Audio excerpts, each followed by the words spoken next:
Our first contestant is Harry Lau. Haircut made in heaven, haircut made in heaven, Harry Lau.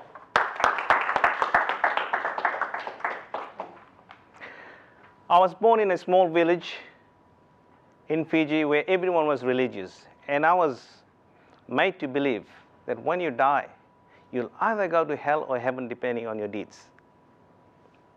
Mr. MC, ladies and gentlemen, heavenly experience was only supposed to happen after you die. I landed in Australia in 1983 as an 18-year-old. I was amazed by the size of the airport, the cleanliness. People looked so good, they were dressed so well. My brother, who had migrated 2 years earlier, picked me up in his new Mitsubishi Sigma, sat in the car, admired the road. The roads were all tar seal. There was no tar seal road where I come from. They were all dirt roads. The buildings were nice. We had street lights. And as I closed my eyes, thinking about the people I've left behind, suddenly this chill came over me. And I had a voice in my head. You are in heaven, you are dead. I quickly got up and I really pinched myself really, really hard to make sure I was alive. Next morning, my brother gave me $10. Put me on a train and said, next stop is Parramatta. Have some lunch, look around. When you get lost, when you had enough, ring me, I'll come and pick you up. As I'm walking through Westfields, really admiring and thinking, heaven must be like this.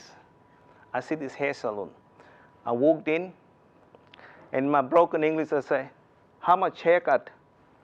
The lady said $7.50. This is in 1983. I went home, and I told my sister-in-law, I said, this lady probably knew that I was a foreigner. She told me $7.50 for a haircut. She smiled and said, this is how much it costs here.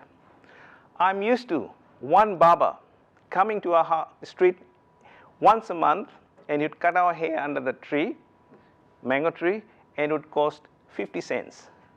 So $7.50 was 15 times more than what I was paying.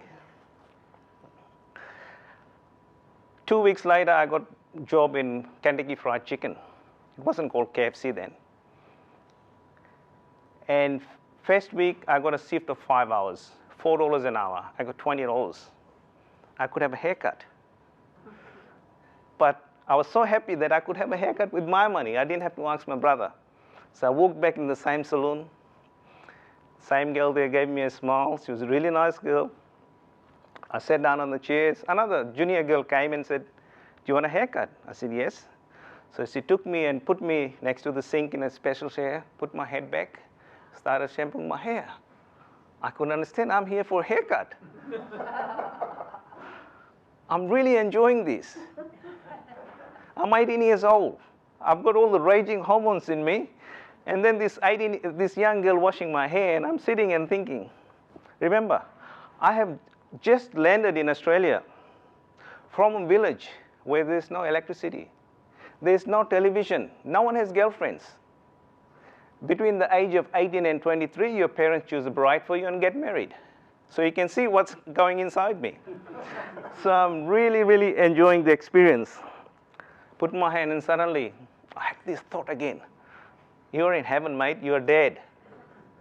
But this time I thought, if it feels so good, why am I afraid of dying?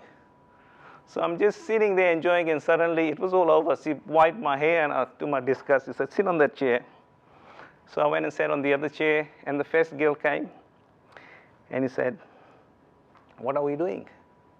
I didn't understand her question. I said, haircut. He says, but what style? I had absolutely no idea. Because back at home, the barber would come, and we had manual clippers. He would just clip all the sides, cut with the scissors, and say, off you go. So I said, I don't know. She said, is this your first haircut in Australia? I said, yes. How long you been here? 3 weeks. So she went and bought me a magazine, said, pick something from here. Looked in the magazine. She comes back after 5 minutes, have you picked any? I said, I can't. They all have white hair. She said, you mean blonde? I didn't know the word blonde then. So I said, all right. She got me another magazine. This magazine had all the black hairs. So I looked through all of them, and I closed my eyes and trying to picture myself with this haircut. And I'm going through which haircut is in, and suddenly, I actually see myself as one of the models. I'm concentrating that hard. Not just the haircut, I actually see that my skin is white. And this time a stronger voice came in. Mate, you're really dead, you've been reincarnated.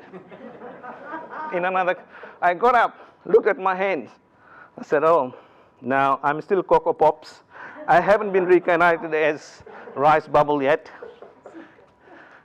So I sat there, the girl. So somehow in my broken English, I managed to tell her, please cut a hair that you think will suit my face. So this nice girl cut my hair, took her time. And when she finished, unlike Fiji, where when they finished the haircut, they said, go, next come in. She actually took a mirror and showed me all around. I really, really liked the haircut. It was probably the first time I really enjoyed looking myself in the mirror.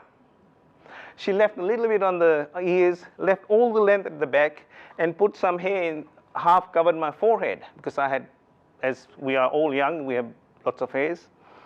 And she said, what do you think? I said, it's great. And she said, I've given you Michael J. Fox look. I said, who? You don't know who Michael J. Fox is, do you? I said, no. So she explained me who Michael J. Fox was.